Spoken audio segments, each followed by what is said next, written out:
Assalamualaikum warahmatullahi wabarakatuh. Baik lagi di channel Akbar JK. Polda Metro Jaya sudah mengumumkan kalau status pelaporan Pak Jokowi di Polda Metro Jaya sudah naik ke penyidikan. Itu artinya kita akan menunggu Polda Metro Jaya merilis siapa-siapa saja nama-nama yang akan menjadi tersangka.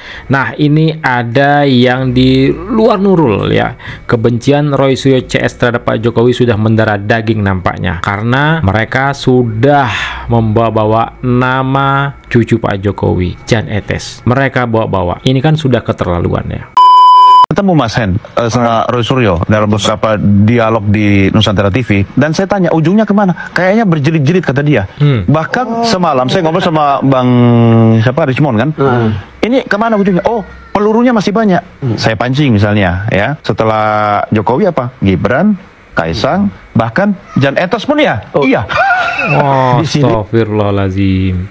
Jan Etes pun iya. Inilah dendamnya, udah dendam kesumat, udah menjadi penyakit hati Roy Suryo CS ya. Dendamnya terhadap Pak Jokowi, kebencian mereka terhadap Pak Jokowi sudah mendarah daging. Astagfirullah. Cucu Pak Jokowi, salah apa Jan Etes? Hah? Salah apa Jan Etes? Sampai dibawa-bawa. Aduh, keterlaluan.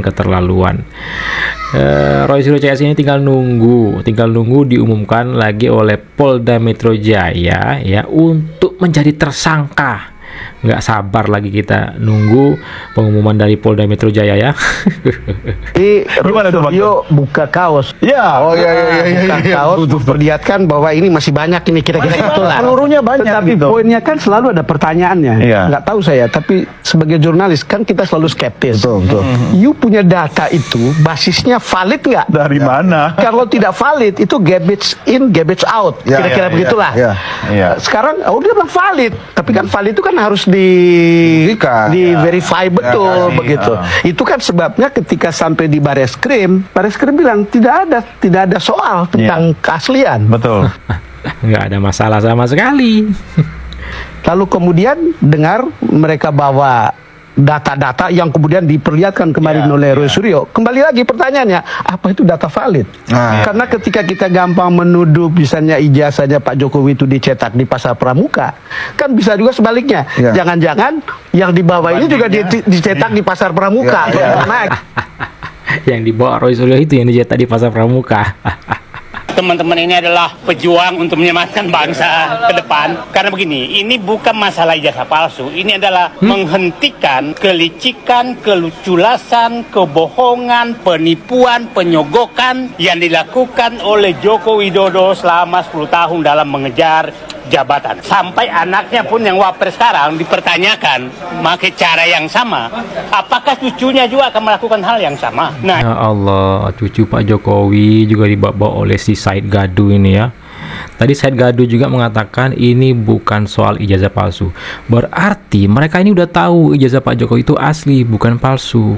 Kalau mereka ini bukan berdasarkan penelitian dan macam-macam, memang berdasarkan sakit hati, mengatasnamakan rakyat, menjual nama rakyat ya, mempersoalkan ijazah Pak Jokowi. Faktanya dia sendiri yang bilang ini bukan persoalan ijazah palsu, bla bla bla bla, macam-macam. Cucu Pak Jokowi pula dibawa-bawa. Astagfirullah. Nah, ini adalah penghentian keculasan, kebohongan, penyogokan, dan lain-lain kelicikan yang sudah mengakar hampir kepada seluruh lembaga negara yang dilakukan oleh Joko Widodo. Nah, negara ini hanya bisa selamat apabila cara-cara itu dihentikan. Sehingga ini harus menghentikan. Saya berharap polisi, aparat hukum menggunakan hati nuraninya bahwa bangsaku harus saya selamatkan dari kerusakan moral yang dilakukan oleh Joko Widodo demi membangun dinasti dan merebut kekuasaan. Dan itu terus dilanjutkan sekarang.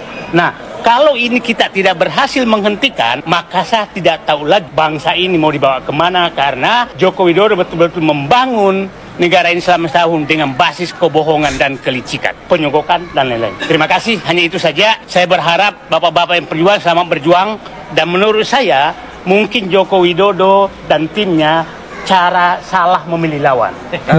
Karena ternyata lawannya ini tidak ada, tidak jadi modal mereka itu adalah dua, mengancam dan menyogok. Kebetulan pejuang-pejuang ini tidak mempan lagi dua-duanya itu, jadi tidak takut diancam dan tidak bisa disogok, sehingga berjalan terus. Terima kasih. Assalamualaikum warahmatullahi wabarakatuh. Korupsi, nyogok, macam-macam. Buktinya mana, Said Gaduh? Kalau ada bukti laporkan. Jangan bikin gaduh. Said Gaduh. Saya tuh ahli telematika. Telematika tuh beda, jauh lebih besar nih di forensik. Telematika itu telekomunikasi, media, informatika. Menguasai ilmu fotografi, menguasai videografi, menguasai juga hasil analisis ini. Saya memang bukan digital forensik kan. Artinya ada fotokopi ijazah yang kemudian bisa kita analisis. Saya memang bukan ahli digital forensik, karena aku sendiri juga yang dianalisis apa? Fotokopi. Inilah ya, kena skakmat oleh Joshua Sinambela. Keluarga saya, anak-anak saya mengalami teror. Anak-anak saya tidak punya salah apa-apa. Aduh. Kepada kami dengan tuduhan yang berat, pasal-pasal yang berat.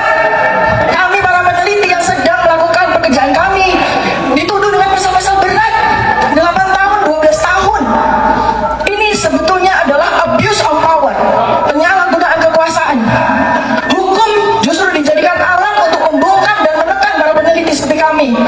Negara lebih cepat mengusut kami ketimbang menindaklanjuti berbagai kejanggalan dokumen. Jelas apa yang dilakukan oleh Joko Widodo ini menyalahgunakan kekuasaan de facto yang masih dia miliki. Uang-uang yang berasal dari uang-uang kita dia pakai untuk membeli hukum. Fitnah. Apapun yang terjadi di depan sana, kami insya Allah akan sanggup menghadapi. Fitnah. Saya adalah semangat Siti Masyito yang rela digoreng Fir'aun untuk menegakkan akidahnya. Iya, anak-anak lo emang nggak salah, keluarga lo emang nggak ada yang salah. Yang salah tuh elu. Karena yang nyebabin mereka itu diteror kan lu biang keroknya. Kenapa lu sekarang jadi playing victim? Coba lu dari kemarin, lu nggak bikin rusuh, hidup lu bakalan aman-aman aja. Nggak bakal ada yang neror, nggak bakal ada yang ngebully. Lu nggak mikir ke depannya gimana, masa depan mereka gimana. Lu nggak sayang sama mereka. Kalau lu sayang, lu bakal mikir. Dan itu menurut gue adalah resiko. Resiko lu berurusan dengan Pak Jokowi. Ya udah. Dan tadi lu bilang lu itu mendapatkan tuduhan, pasal-pasal yang berat, hukuman yang berat. Ya karena lu ngefitnah Pak Jokowi. Lu bilang ijazahnya palsu, padahal udah jelas-jelas dikonfirmasi oleh semua pihak ijazah beliau itu asli. Lu ngefitnah beliau, yang wajar lah dilapori. Ini negara hukum. Lu bikin ulah duluan tapi lu dilaporin balik, lu takut, lu ciut. Dan juga lu tuh kan katanya dokter ya. Kenapa sekarang lu bilang lu peneliti? Dokter itu kerjaannya di rumah sakit ngobatin pasien. Ngapain jadi peneliti ijazah? Gak ada korelasinya, gak ada job desk-nya. Dokter itu ngurusin ijazah orang, meneliti ijazah. Lu dokter, di rumah sakit kerja. Atau emang lu udah gak jadi dokter lagi? Atau emang lu dokter gadungan, dokter-dokteran? Oh ya, tadi lu bilang juga kalau semangat lu itu kayak semangatnya Siti Masyito yang digoreng Firaun. Direbus kali, bukan digoreng. Belum ada waktu itu minyak goreng di zaman Firaun, belum ada. Jangan ngerubah-ngerubah sejarah, ngerubah-ngerubah cerita lu. Digoreng lagi, direbus. Siti Masyito itu direbus oleh Fir'aun. Dan Siti Masyito itu direbus Fir'aun itu karena beliau itu adalah wanita yang mempertahankan keimanannya, akidahnya. Dia nggak mau nyembah Fir'aun, menjadikan Fir'aun sebagai Tuhan, nggak mau dia. Makanya beliau dikatain Fir'aun membangkang. Ya beda sama lu, jangan sama-samain. Lu mah beda, lu mah mempertahankan sakit hati lu itu karena junjungan lu kemarin kalah. Hati lu itu ada sifat dengkinya, beda sama Masyito, Siti Masyito, beda jauh. Beliau itu penghuni sorga, lo itu penghuni kandang, beda. Jangan sama-samain. Inilah kaum-kaum kalian ini ya, selalu membawa-bawa unsur-unsur agama, firman Tuhan, tokoh agama, Siti Masyito, beda jauh. Betul juga ya, dokter ya kerjanya di rumah sakit, entah buka praktek lah kayak mandiri ya kan, tak apa. Ini kesehariannya sibuk dengan ngurusin orang lain, ngurusin Pak Jokowi, ijazah Pak Jokowi diteliti, dokter neliti ijazah. Itu dia video kita kali ini. Silahkan nanti komentar kalian di kolom komentar ya. Jangan lupa like dan share video ini ke grup-grup yang teman-teman miliki, grup WhatsApp, Facebook dan lain-lainnya itu, agar teman-teman kita dan masyarakat tentunya bisa tercerahkan dengan adanya video ini. Kita doakan semoga cepat ini ya Polisi Polda Metro Jaya itu mengumumkan merilis nama-nama yang menjadi tersangka biar nggak terus-terusan bikin gaduh, biar cepet dikerangkeng ya gerombol-gerombolan tukang gaduh ini. Saya Barjeka, assalamualaikum warahmatullahi wabarakatuh, salam sehat selalu, bye.